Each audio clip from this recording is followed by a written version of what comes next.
नमस्कार मंडळी, आमच्या चॅनलवर आपले स्वागत आहे. आज आपण बनवणार आहोत एक अत्यंत चविष्ट आणि खास कोकण किनाऱ्यावरची रेसिपी, म्हणजेच कारवार स्टाईल बांगडा करी. कारवार म्हणजे कर्नाटकातलं एक सुंदर किनारपट्टीतलं गाव, जिथल्या माशांची करी म्हणजे जणू जिभेवर स्वर्ग उतरतो. त्यासाठी इथे घेतलेले आहेत मी 5 बांगडे.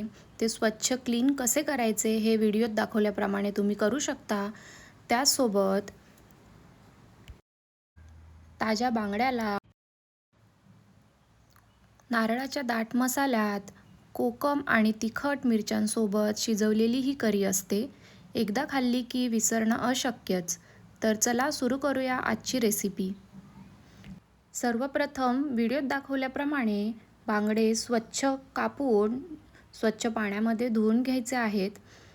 स्वच्छ धुतलेले बांगडे हे पाण्यात ठेवून त्यामध्ये थोडे मीठ घालून आपण बाजूला ठेवून देऊया. असे केल्याने माशांचा कच्चा वास निघून जातो आणि मसाला चांगला मुरतो. तुम्हाला मी बनवलेल्या रेसिपीज कशा वाटतात हे कमेंटद्वारे मला कळवत जा.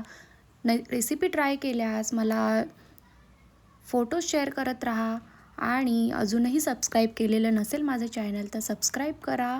आवडल्यास शेअर करा, लाईक करा, कमेंट करा.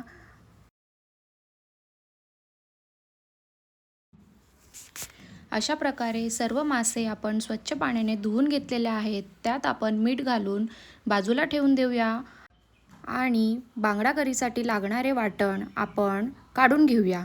चला तर मग बघूया वाटणासाठी आपण काय काय साहित्य घेतलेलं आहे ते.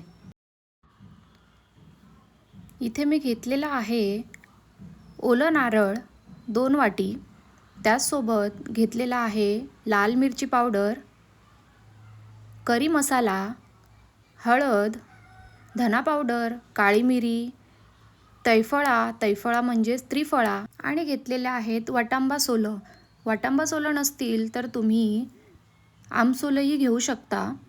आता इथे घेतलेले सर्व जिन्नस एकत्र करून आपण त्याची बारीक पेस्ट करून घेऊया. थोडं पाणी घालून हे सर्व एकत्र वाटून घ्या. मसाला जितका बारीक वाटाल तितकी कढी दाट आणि मखमली होईल.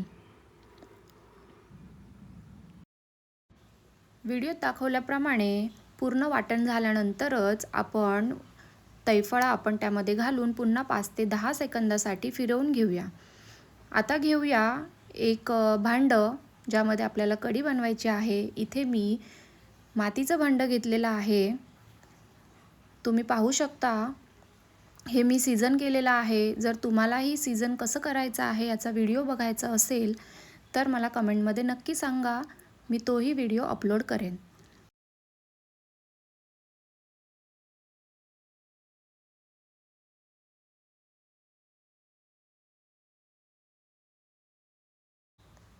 वाटण घातल्यानंतर मिक्सरच्या भांड्यामध्ये थोडं पाणी घालून ते त्याच्यामध्ये आपल्या कन्सिस्टन्सीनुसार आपण ॲडजस्ट करूया.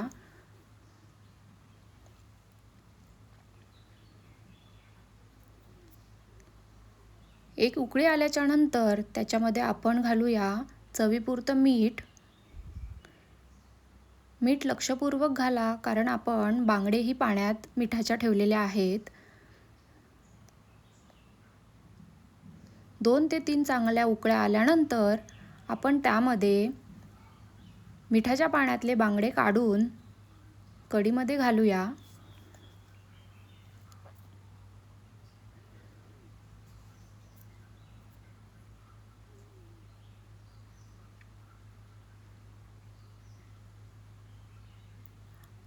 आणि एक उकळी आल्यानंतर 2 ते 4 मिनिटाने आपण गॅस बंद करून